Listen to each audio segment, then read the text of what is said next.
the last week. And so hopefully you can hear and see me okay. I am going to be asking you to use the chat box a while throughout this talk. So what I'd like to do is just warm you up. So can you just put the country or the place you're coming from today, this afternoon, into the chat box, and we can see. There we go. Doubly into the chat. There we go. So we can have a quick look at how many people are here, and I know that some people are actually listening to me. Perfect. So as Lucy said in the introduction, the last year has been an odd year for me because obviously I've worked online where everybody's gone online. I've been working online for well over a decade, and I run and develop the online courses that IH runs, which we'll look at it a bit later on. And as Lucy mentioned, I also work as a lecturer and a tutor at the University of Oxford on online course design. So for me, this kind of migration of everybody online over the last year or just under a year, you know, was an odd experience. I was in the help role rather than a kind of, for a lot of people, the panic role. But I think we're at a point now in teaching, where in education, where we've got used to being online in a certain way. And I think Andy referred earlier this morning to this period called the emergency remote teaching period, where we literally picked everything up and tried to get online. And now we're coming to a period where we're probably settling online, and we're beginning to look at how to develop our courses online. We started kind of in this emergency period as synchronized teaching, the Zoom classes, etc. And now we're kind of entering into a period of hybrid teaching, asynchronous teachings coming in, and the match goes together. So I'm hoping that this talk will kind of be relevant to that kind of area. It is couched in the context of teacher training, but I do think some of what I am going to talk about is relevant to language teaching and also to management. I realized after listening to Andy's talk, certainly I think my first part of the talk would be relevant to managing teams as well. And the talk is a result of me finishing my master's, which if I can assure you, if trying to work online in a pandemic is one thing, trying to finish a 20,000 word master's dissertation when everybody is locked down is an added level of stress. Definitely not eustress, but distress, if I refer to what Andy was talking before. And during that dissertation, I was talking and researching about learning communities and how people felt about being online. And that's kind of what I'm going to talk to you about today, but we're going to take a long path. So here is my agenda for today. We are going to talk about water coolers. We're going to look at learning communities, social presence, going to introduce you to our online courses, and then get to my research and look at what we might learn from the things that came up. So I called this talk the water cooler and the effect it has on learning communities. And the reason I did that is because in my research, I basically interviewed lots of people, and I'll talk about that in more detail. But one thing that struck me early on when I was interviewing people was a person, one of the people I interviewed, and all the people's names that I use are changed, okay? But this person we'll call Lana. She said, I like studying online, but it's not the same as face-to-face. It misses the water cooler. And I think this is kind of what inspired me with this talk. And I think this is a very interesting point to start to consider. So the water cooler moment, typically the time when we are all gathering around the water cooler in a break in the staff room, and it's kind of become this phrase which refers to when people talk about things, usually what they saw on telly last night, usually exemplified by, did you hear about, oh my goodness, did you see such and such on television last night? To this point where staff, where students, where teachers, where trainers, they kind of have this informal conversation. Of course, it's a phrase that has been used, I think, a lot in business and about team building and that. But if we think about it in teaching and teacher training, it's actually the water cooler moment is that phrase, that thing when training has finished, when class has finished, when students or trainees get together and perhaps quickly talk about what they have just learned, was what they've seen, what they've been discussing in class. And if we think about synchronous and asynchronous teaching, so the synchronous teaching, the point being when we're all online together, and the asynchronous point, the point when people are working at different times, there's a chance that that water cooler moment doesn't actually exist. But that water cooler moment is actually quite needed if our students are going to learn, or if our trainees are going to learn and take their learning a bit further. If you think about a typical Zoom classroom, so here's a picture from Pixabay, which is kind of not quite a Zoom classroom, but looks that way. So if you think about this typical Zoom classroom, you've got the trainer sat at the front of the class, or the teacher at the front of the class, and then you've got the students learning. So the students are present in the class, the trainees are present in the class, but and you might put them in breakout rooms to discuss things, or there might be some teacher-student interaction, and so on and so forth. But the little things that we have in a face-to-face classroom are missing. So, for example, I'm not a very good student. If I'm in a physical classroom, I often miss points because I'm not concentrating. So I return to a partner and say, what was the instruction? What did they say? What did that mean? That kind of stuff doesn't happen as easily in a Zoom meeting. When the class is over, when the session is over, when the training session is over, it tends to close and it's finished. The students leave.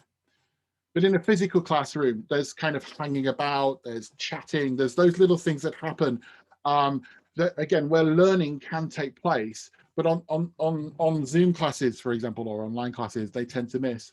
In fact, this idea of the missing water cooler moment is quite prolific online at the moment. You can see here, I searched it in preparation for this talk, and there are 2,700 internet sites talking about the fact that the water cooler is missing since we started to work remotely.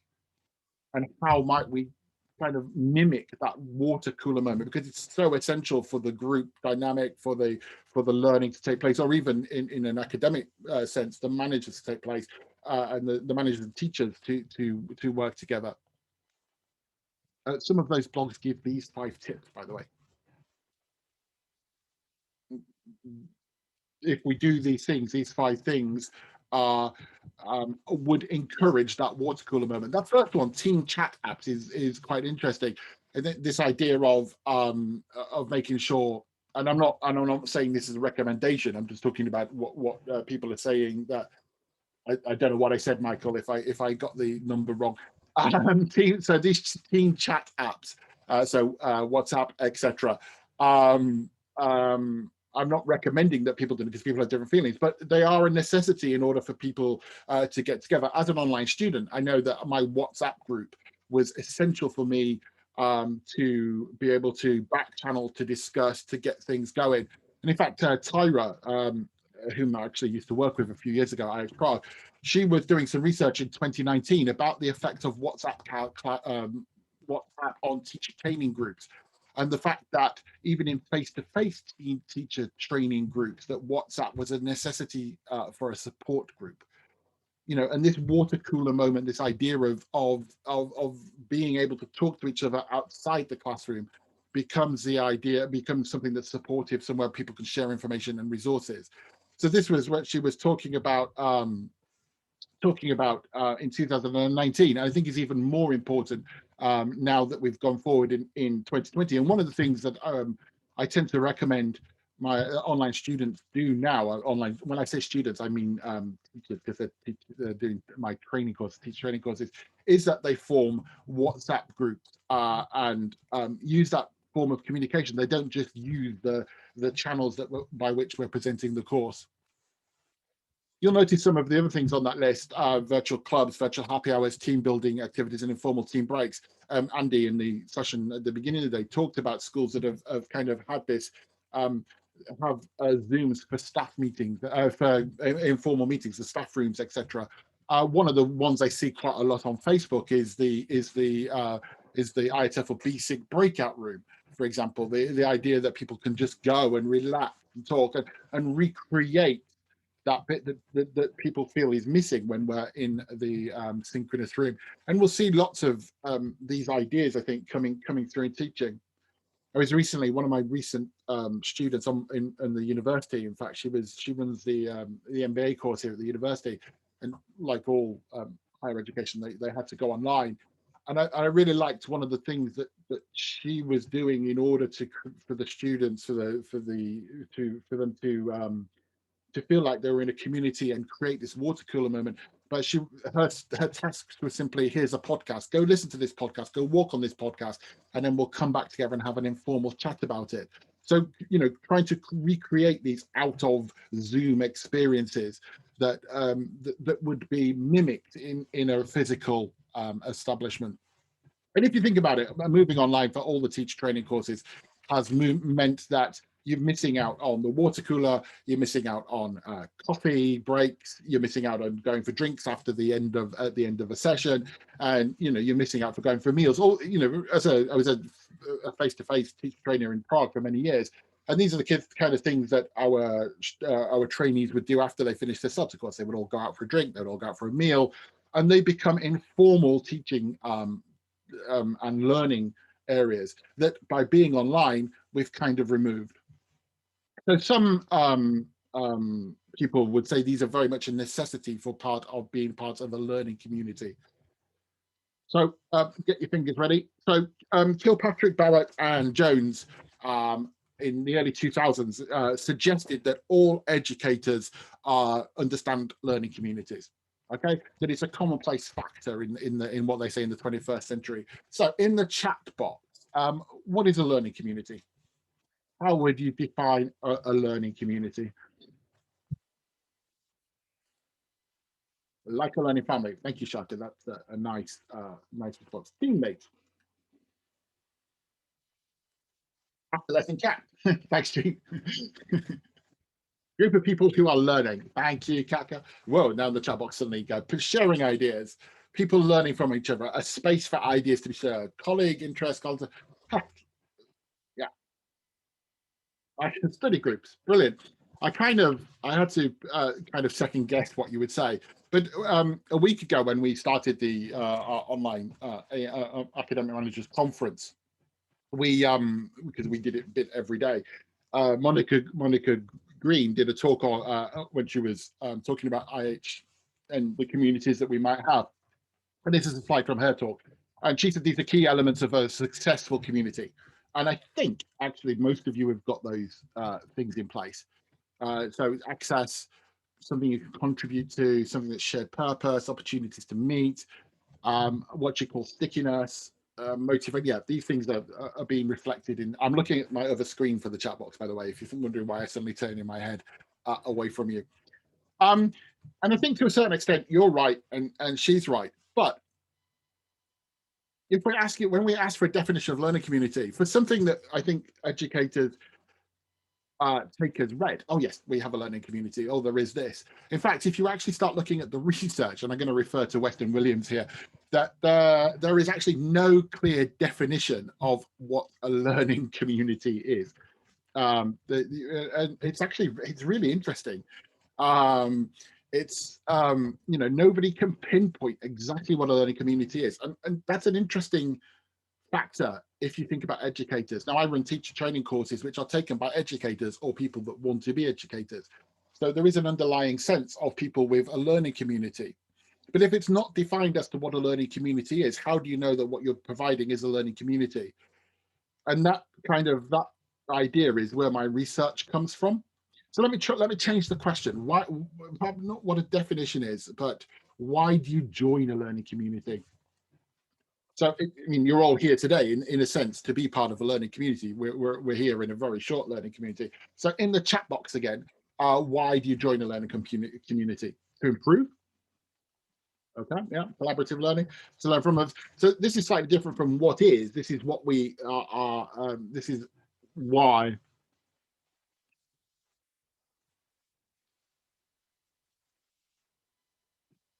I would say to grow for ideas or whatever. And again, I think this is a fairly typical response. What I find is interesting. A lot of you are saying to share ideas. There is less. She said, Diana. I was about to say there's less about the networking, but you put it in there. Foster collaboration. Now, if you go back through your chat box, if you scroll down, think to start to think about the differences when you ask people why they're joining a learning community, what they're in it for. Okay, I mean, although this is obviously it's a chat box on a Zoom room, so the context is a little bit thin. You know, Nasdi says for motivation. Is that a different reason from Jamie, who says to collaborate, or Ahmed too, who says develop and grow? Or peer sharing, as Jose said, or you know, so you suddenly see these differences that are appearing in it. And again, I'll get to why this is important as we go through the talk. I think many of you would perhaps take Wenger Trainer's definition of a learning community, which is the community of practice. This idea of a group of people who come together to share a passion or share a concern, and they do this by interacting regularly. Shear, Swan, and Pickett, and the reading list will be given to you at the end, state that communities promote the likelihood of student support and information flow, and that collaboration amongst members leads to satisfaction. I think, you know, that this is the typical way that we as educators see the idea of learning communities. So if we move online, in essence, we've got quite a few different learning communities, and there's an image to represent 4 of them here. So you've got my first image on the top left is almost a learning community, which is a self-study course. There are now, obviously through the internet, there are lots of courses in which you can study yourself. A lot of courses which are often defined as roll-on, roll-off courses. You join them, then when you're finished, you you finish them and you drop off. They're not necessarily as a cohort of people. There's not necessarily a group of people. So that learning community is quite small. You might see other people's posts, but as a whole, they're not there for interaction. And then the other extreme, you've got the MOOC, the massive online courses, where, you know, thousands of people take the same course. You know, there are ways of sharing information and talking to each other, but as a whole, you're one amongst a group, a very big group. And then on the far right, this image is to represent this image on the right is to represent, I guess, what we would a popular term now, which is the personal learning network. The idea of people using particularly social media in order to connect together, and you see these plethora of groups that become learning communities in a way. So on Twitter, you've got, for example, the CELTA chat group, you've got the ELT chat group. In the light of COVID, you've got a number of groups that set up COVID support groups that become a community as well. So this community in the self-study community, you don't really expect a lot of interaction. In the MOOC, there'll be a lot of interaction which you can ignore or take. In the PLN, your interaction is probably through a few tweets and discussion boards with it, very surface level. You're getting the information you need, but nothing more. And then you've got the other type of learning community, which is those provided by online courses. And in this case, obviously, I'm going to refer to our online courses. So this is OTI, as we call it, the Online Teacher Training Institute, and we run teacher development courses on that. And so this learning community would be people who choose to take a course. And that learning community is usually 12 to 18 people with a couple of tutors in there. So you see that even just looking at those 4, you've got very different types of possible learning communities. Lots of different reasons that people might choose to join or not join in those communities, and the depth of knowledge that one would get from those communities. I do apologize for this picture. This is the only picture that Pixabay has that will relate the term social presence. If you don't know Pixabay, by the way, Pixabay has lots of images under Creative Commons, so I can use them without worry of copyright or whatever. So all 4 of my courses all 4 of my side pictures on the previous slide. Yes, I thought you would love it, Giovanni. So all 4 of the pictures on the other side represent different amounts of what we call social presence. Okay, so in our self-study course, there's minimal social presence. In our MOOC, there is also minimal social presence, but there are a lot of people. In our PLN, there is perhaps less minimal social presence unless you're lurking when there's little social presence. And in a course or in a class where you've got 12 to 18 people in a class, there'll probably be a lot more social presence. Um, so at this point, I should actually get you to check what social presence means. So back to the chat box. Social presence is what? If I talk about social presence in online courses and online studies, what do I actually mean? Media. That's interesting. Being there for others. Valentina, I would expect you to know. Monica, that's an intro. Monica, you say the level of participation. That's interesting. Um, how you interact with others. Yeah, perhaps. Uh, actual interaction with others. Now, okay. You can see here that we're getting all these different kind of definitions coming out. And again, this is one of those things that isn't well defined. The very basic definition of social presence is the psychological perception that other people are present. Okay, so you've got I mean, so the understanding that the people that you're studying with are present. Now, obviously, if you're in a synchronous environment, if you're online in Zoom, you can see the people on camera. You know they're there. And if we go back to when we started going online, the initial move of people going online, there were probably face-to-face classes that moved online, so that perception was there. But now we're so far into this period of online education that the classes that are coming together, the groups that are taking the courses, they probably haven't met in real life. And so even though they're on Zoom and they can see the image of the person, that doesn't necessarily mean that there's a connection to that person, or that that person is more than just an image. If we think about asynchronous courses, when the people are simply a name on the screen and perhaps a profile, that understanding of is that person real, is that person there, is obviously quite important. I mean, social presence is not a new theory. It was first coined in the mid 1970s by Christy Williams and somebody whose names I forgot. And if you think about it, when they started this, when they defined it, they were talking about the advent of electronic communication. And if we think about it from a teaching point of view, they were talking about the fact that, well, obviously, if you're talking face to face, there's a strong psychological connection. That person is real because you can see them and you're interacting with them. If you're on the telephone, that's slightly less. You can hear them, but you can't see them. And that, as we know as teachers, removing the paralinguistic features is can impede communication. And then, of course, if you just go to online and you've just got chat scripts or whatever, messages and so on, then that level of perception becomes even less.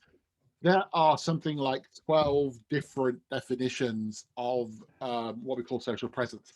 So, in fact, most of you were defining one of those definitions. Because I think it's important to have a definition. This is the one I'm working with, which is from the 1980s. And this idea in a course that interaction is actually twofold. There's interaction between the people in a social kind of way, and then interaction with content and about the content. And I say that because when we design the courses for OTI, this is one of the things that we put in the forefront of it. If you're looking for models with which we follow, those of you who are in online education will be very familiar with Salmon's 5-stage model of primarily for asynchronous learning. This idea that if you follow these 5 stages, you can develop a course that both is knowledgeable and has good collaboration, and the people have a high social presence.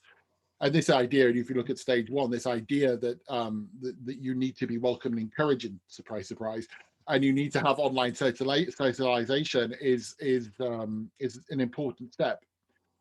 And I work with a lot of in my non-IH hat. I work with a lot of schools, and to advise them with their, especially with their asynchronous course development. And one of the things that tends to be missing, or has been missing, with a lot of the online courses that have been developed now, is this missing stage 1 and stage 2. They just expect that people will start a course and information exchange, and they wonder why nothing is happening, why people aren't sharing, why people aren't engaging with the course. And quite often it's having this first two steps that encourage this social presence, this peer-to-peer presence, if you like, that's important. The other model by which I think we design courses, that underpins our courses, is one that's with the community of inquiry model, which was put forward in the early 2000s, or the end of 1990s really, by Garrison, Anderson and Archer. And I think this is an important model, which I'm not going to go into massive depth of, but you've got these three circles. And their argument is in the community of inquiry, so that people are online to, in a community of practice, this idea of trying to solve a problem and that these three circles, the social presence, the cognitive presence, and the teaching presence, all need to be present within a course.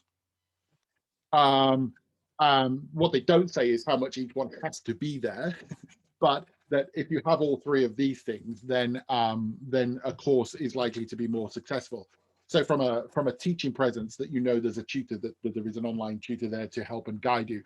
From a cognitive presence, that we know that if you think about it, the tasks we are asking online trainees to do have a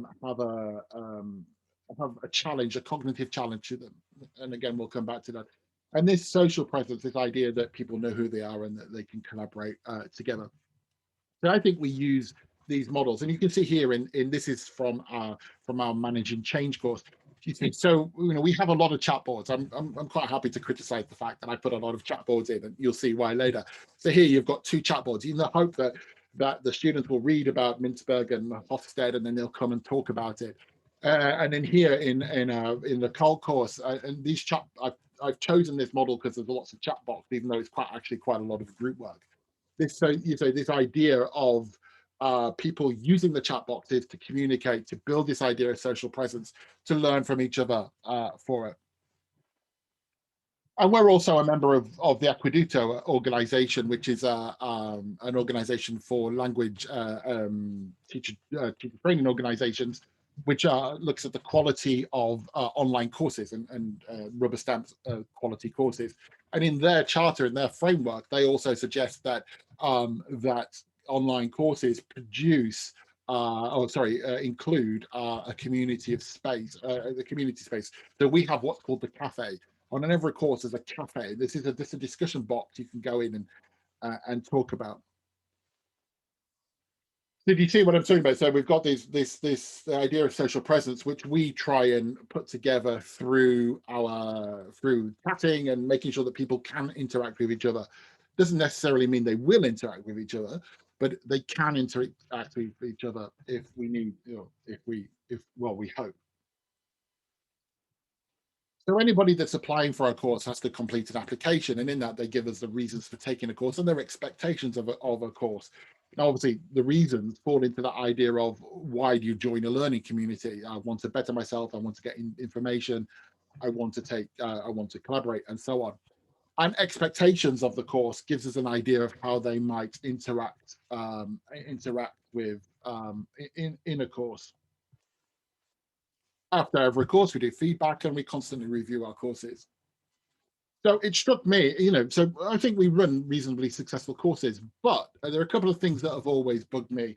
And I think they always bug me because I'm an online student and an online course developer and teacher. I find as an online student, I have a very love-hate relationship with discussion boards. I don't know, sometimes I like them, sometimes I don't like them. I really dislike the course. I dislike it if you've done an online course where you get a task that says, okay, post your thought about X and then reply to two of your peers. And this is like, why do I have to reply to my peers? I don't know why. I just don't like that aspect of it. And I'm also obsessed. I think I've become obsessed with how discussion forums work. As my tutors, and there are a number in the room, know that I actually observe observe the forums and look at what's happening and look at what people say and give feedback on the way the forums are going. So I've come to the conclusion that despite all these things, there's very little interaction in the course cafes. That we put the cafe there, we've asked people to interact, and but people don't do it. Okay, And also, despite what we've said, and despite this trying to build this communication up and this presence up, and people hopefully know that they're there, discussion boards can be quite quiet. People will post a task, post their answer to a task, and go. And or so you get these very quiet discussion boards. That's not to say there aren't a lot of posts, but there's not a little bit of interaction with that. I can see just laughing that there's the number of Aussie tutors talking in the chat box. So often they become quite teacher student or teacher to trainee in that sense. So my research, the research I undertook last year, I'm going to a little bit, Yusria. So what I wanted to find out is what kind of preconceptions people might have about online courses in terms of peer-to-peer presence, and how much that might impact upon their learning experience. So they were two of my research questions, and I took what was called an interpretive phenomenological analysis approach to my research. There you go, IPA, which is a way of doing qualitative research in that we ask for volunteers, we interview them, and then we analyze, or I say I analyzed what they said and try and find commonality between the things that were said. So there are limitations in the fact that I used a very small sample of people. I did five. My final research has 5 case studies in it. So obviously there's limitations in that. It could be put to a wider group, and also I obviously we're talking about our own courses on OT rather than other courses as a whole. However, I did get a distinction for my dissertation, so I do feel that it's worthy of what my points are worthy of reporting. So I said we did the interview. So essentially people met me for online. It took place at the height of the pandemic, as I said, and we interviewed each other. I interviewed them.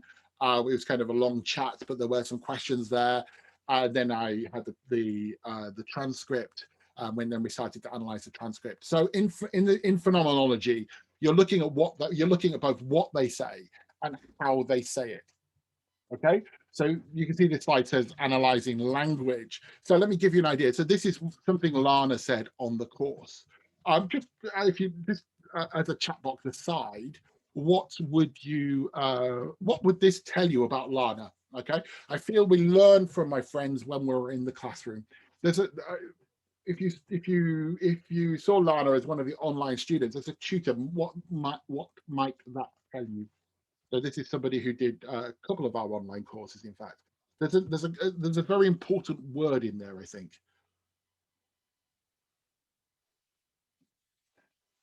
Yeah, Emma, it's right. But Emma, you've read the dissertation. Emma, you're there. So Emma was my proofreader. She was very good. So there is, yeah, there's a social learner. Yeah, this big word, this word friends, is jumping out of us. So we know, so Lana, we know, wants friends. And what I find is very telling when you look at Lana's interview.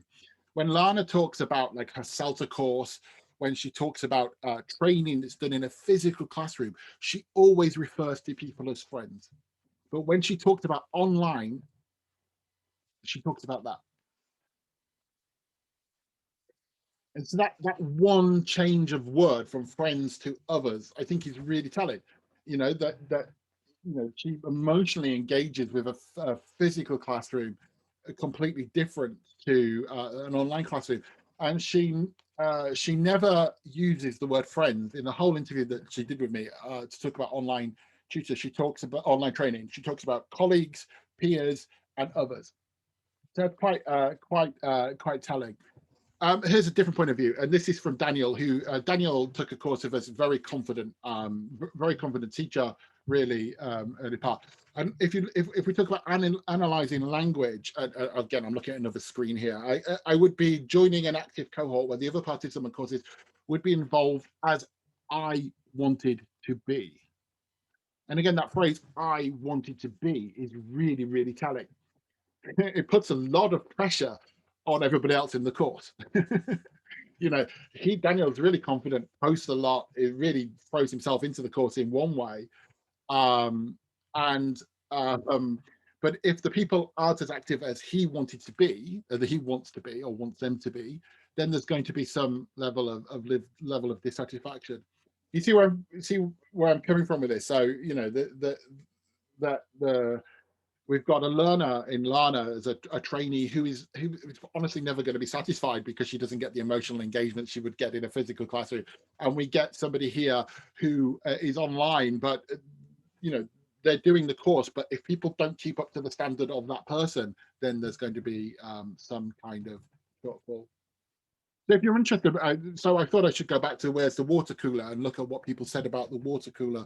Remember, all these people did their online courses with us, and as you can might imagine, it is Katarzyna. Yeah, I'm not lying. And obviously, I've only taken it out of context. If you're not looking at the chat, Katarzyna said that would be true face to face. Absolutely, and I don't think one quote makes that necessarily gives the whole picture on that. So online is not affected face to face because there's no outside interaction, but it's quite a common phrase. This is Jeannie of it, and I should say that the 5 people that appear in the final work, it's a male female split of 3-2. There are 2 non-native speakers against 3 native speakers, and all 5 are different nationalities. Which I'd like to go back and explore in further detail, but was beyond the scope of this research. So in this case, Jeannie sees a learning community, or sees part of learning of going and eating and drinking at people's homes. And Keaton, it says the little things about online learning are missing, like the class. So all these people missing the face-to-face aspect. So as I said, our courses have a lot of discussion forums. So I obviously want to know what they think about discussion forums. Here's a cryptic question. Here are 2 pictures which pinpoint 2 of Nora's, another person in there, I think, 2 of Nora's thought about um, um, about discussion forums. Any ideas what they might be? So she describes discussion forums as this picture and this picture. It's like cryptic. Holiday and refreshing. I wish, Katya, I wish.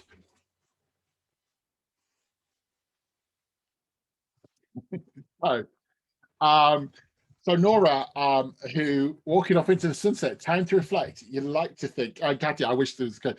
Lonely, Johnny, you actually hit the nail on the head. Yes, yeah, but not fruitful. So let's take them individually. So Nora said the boats normally just go from my island. So she's talking to me here, the boats being the discussion forums. So the boats, these are the people in the discussion forums, just go from my island to the tutors on the mainland. And for me to go for a different island, there has to be a reason to go to that island. I think it's a lovely quote.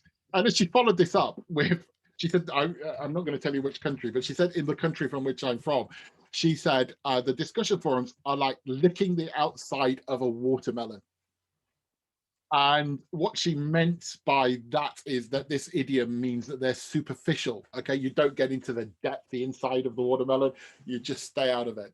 So this idea that discussion forums, which I've created and we think are there for people to interact and be together, she completely sees them as superficial, as not there for discussion. Daniel Daniel reflects the thing I've already talked about, the idea that but the tutors set a target in courses by saying, reply to 2 people. So he says, of course, but when your target is to reach a certain number of things, you don't expect others to respond because they don't need to. So in other words, by designing a task, by designing a task where you say reply to, because you think that's forcing people to interact, it could have the opposite effect. Because you say, well, I've done my 2. Why do I need to do any more? And Lana, I think, will reflect me. I have to confess, I find it frustrating because I like to get things done as soon as possible, but then I have to wait for others. Yeah. So this, by designing a task that tries to build on social interaction and peer by making peers respond, you're causing, especially in an asynchronous course, you're causing delay, which can cause frustration to people. So, okay, so I'm obviously only picking some bits there. Let's about discussion forums. So if they don't like kind of this individual idea of working in discussion forums, how do they feel about working in groups? Nora of the watermelon phrase says, it actually gave me a reason to talk to people. So whereas the discussion forum she sees as superficial, with group work she felt that I'll actually connect with people. And Daniel, again, it's reiterating the same thing. Going beyond group work gives me individual tasks with it. And Lana, again, we're still in touch now. And this is really true for me. On my MA course, which was 2 years online, I was thrown together in a group. In the very first module, I was thrown together with a group of 3 people. And I went through and in that module, my first module, there were 68 people. And I was thrown together with these 4 people, and these 4 people are still in touch at the end now. So the group work, forced us and gave us a level of interaction that the discussion forums don't have. It could be, Michael. I actually love them. So group work seems to be preferred for social presence building to discussion forums, but even more micro groups, perhaps. And what I mean by micro groups is like, we've got, and maybe just me as a tutor, but I've got 12 people online. I'm trying to make the class work. I'm trying to make it gel asynchronously and synchronously. And I'm very concerned about this overall group dynamic. But in fact, if we think about it, a classroom is often full of little micro groups. The person in a physical classroom, the students will sit next to each other. So the trainees gel together. Some people like each other, some people don't. And they want to sit to that with that person or that person. These little micro groups that are forming. So online, well, that's great, Katarzyna. So if we look at what people said about the online groupings of people, then you've got this, you see here that I felt that I was part of a group within a group, the micro group. The group had issues, that there was probably a core of 3. I got to the stage of 1 or 2. I was definitely going to be worth reading. So people gravitate to the people they think are interesting, and they seem to work better in smaller groups.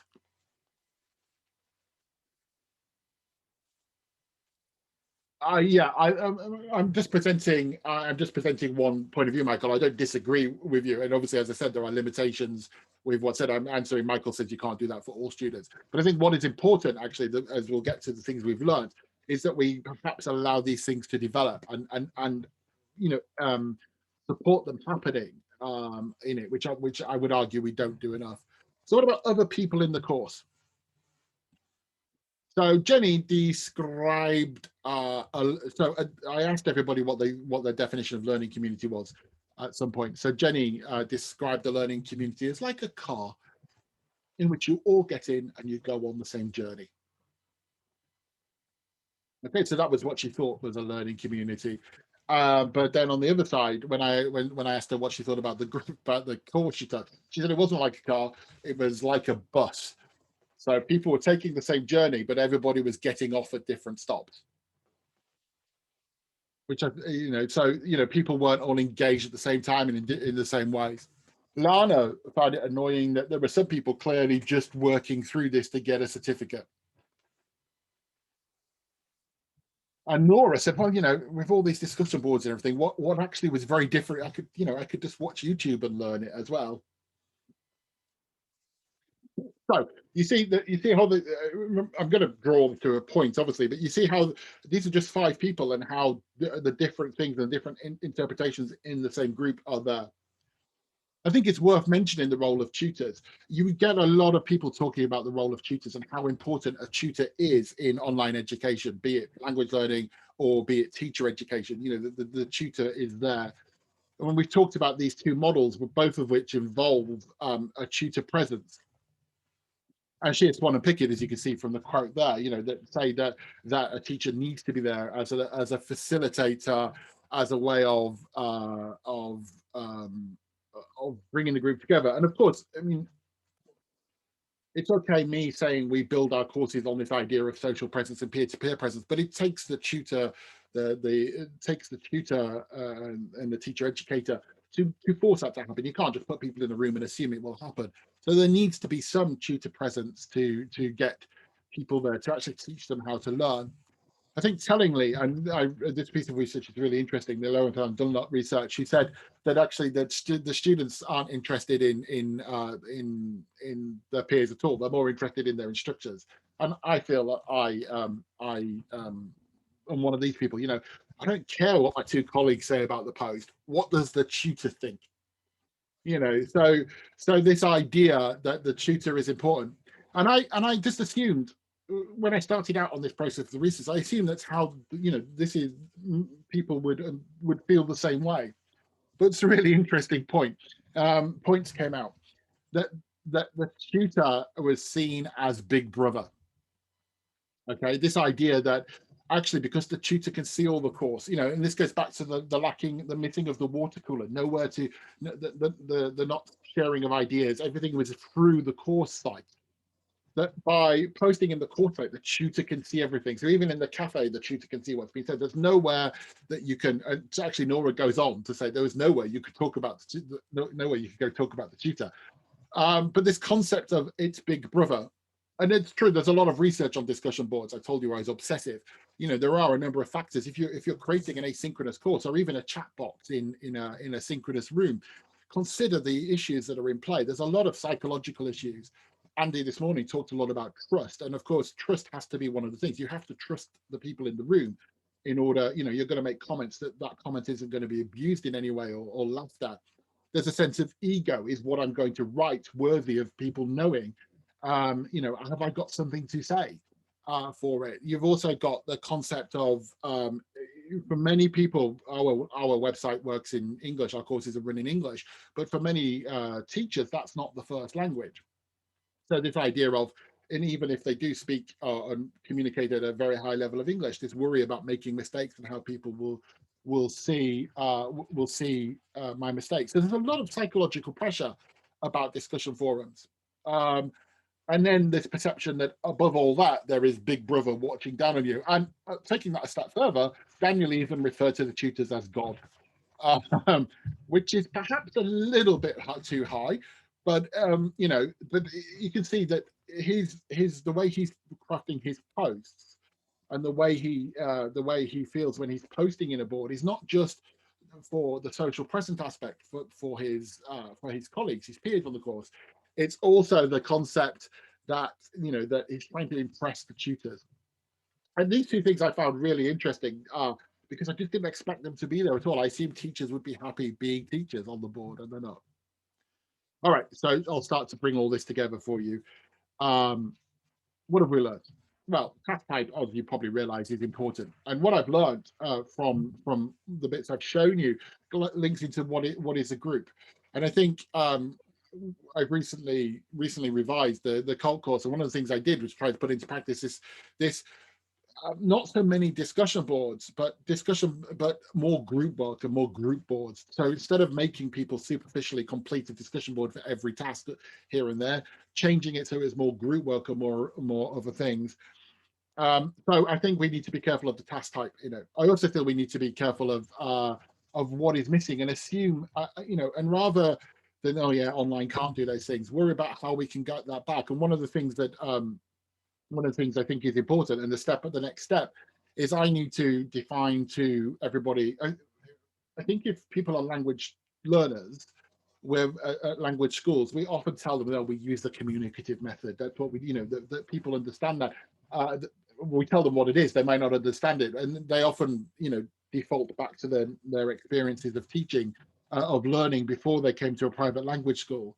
So we try and encourage them to think about what it might be like. And I think I realized that we need to do more, that I need to do more for on my training courses, to define what it's like to be on those courses. We said we give very clear information about it being asynchronous or synchronous, this, that, and the other, and what we expect in order to fulfill the course. But we don't. Yes, we do, Monica. We don't actually, I think, paint it as clearly as we can. So what's all this got to do with learning communities? There's a fancy so this is from the research of Brown 2001, and he talks about she talks about the movement through the circles of people on an online course. So you see at the beginning, and this is what I said before, where the tutor needs to be there to model these things. The tutor's there to model and start the behavior. But as you get down to the grey, Brown argues that that once that community, and here's the learning community aspect. So once they're set up and off on the course, that community can take 3 levels. So you've got this first level of making online acquaintances. So that's referred to as the friendship level. And then you've got the second level, the community conferment, which is referred to as the membership level.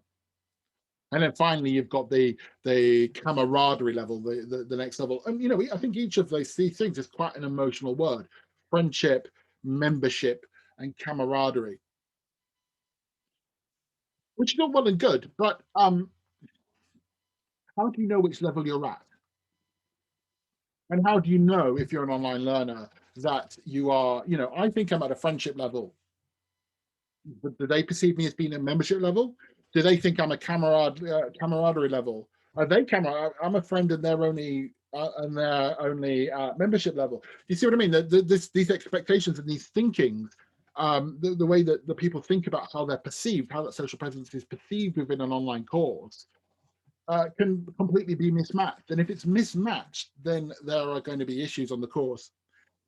There is actually a lot of research about the romanticization of collaboration on courses. If you'd want to read, you can look at Duna, Manzook, and Clifton, who've talked about this, that actually collaboration is difficult to manage for everybody. However, I put on the other, I would say that on the other side of that, this dilemma that people have in their heads, that, you know, which level am I at, how is it working, creates a natural barrier to learning online. Let's conclude with Weston Williams. So Weston Williams said that, you know, right at the beginning, I talked about this lack of coherency in the definition of learning communities. So Weston Williams talk about try to define 4 learning communities, 4 concepts of learning community. One, you know, so I'm coming into an access community. This is kind of almost like a traditional classroom. I'm coming into a classroom. I'm going to learn in this classroom. There's going to be some transactional stuff. Or a community of relationships. And you know, I'm joining this community because I want to belong to this community and I want to have trust in this community. I want to socialize with this community. Or you get the idea. Or I'm coming into this community for a sense of function. I'm coming in to learn the course, to do my stuff, and then I'm going to go out. And then vision is there as well. So here's Lana. So she said, and I've shown you throughout, she said, we learn from each other. The community goes beyond the classroom, and that people are friends. So you could define Lana, therefore, as her understanding of a learning community when she enters it, when she enters into our courses, she's entering that with an expectation of a community of relationships. And then you have, I forgot to attribute this one. This is Jenny, who said, you know, that the community works. It needs more than the target itself. So it's not function, it's not access, it's not vision. Again, there is a relationship there. So Lana and Jenny should get on if they're in the same course because they share the same idea of learning community. Daniel, on the other hand, you see, we will most likely have better results in achieving learning outcomes if we do them by ourselves. So in other words, by functioning together, we can get an outcome. So Daniel sees the learning community as purely functional. So they weren't in the same course, but you've got Lana and Jenny here wanting relationships, wanting to go beyond the course, and Daniel, who wants to just do the course to the best of his ability and get out of it, not interested. So these 2 students, these 2 online trainees, you know, are almost at loggerheads. There's a sense of dissatisfaction built up by what they do. So what my research what my research has concluded is that basically everybody is entering a course with a predetermined idea, because in our courses they're all teachers. They've got a predetermined idea of what the learning community will be, and then they're basically looking for that community confirmation bias. So Lana, who comes into that community, says online learning isn't very good because I can't go to the water cooler. There's no water cooler online. Her bias is confirmed. Okay, you've got this. You've got the fact that that online teachers doing training courses are entering into courses unwittingly already having defined how satisfied they're going to be by the course. So if we want to try and achieve 100% satisfaction, we need to think about our course design. We need to think about what that social presence is and consider how that might be done. I mean, as I said, some simple steps at the beginning. We encourage, because most of the people that do our courses are teachers, they have their own Zoom accounts. So we now encourage people to go and have their own Zoom meetings away from us. Set up WhatsApp groups. We're trying to define what our learning community is and how we expect you to be in that learning community, so people aren't mismatched when they come in or have better expectations of that. And I'm finding I'm already getting slightly more satisfaction from our courses by doing that. And what I want to do now, of course, is take this a bit further. And now that I've made some changes to courses, I want to go back and redo the interviews with a different set of people and see what they say and what they do. I also, as I said at the beginning, think, even though I'm talking about teacher education, I think these points do apply to setting up online learning. Although I think in online learning, language learning, the teacher relevant presence is going to be a little bit higher, and the social presence through to language issues would be slightly more different. And I also think like the water coolers and that apply to academic managers and how you deal with your team. Anyway, there's my thoughts. That's my research. There is a reading list if you want it. It's my dissertation, and if you want to read my dissertation, the last page of which is the learning, that should take you to ResearchGate, where I've just put up my dissertation for you to download for it. Um, I hope you found it interesting, and thank you for letting me share my thoughts with you. I think I am probably cracking for time, but so I'll do questions and that later on and back over to the team now.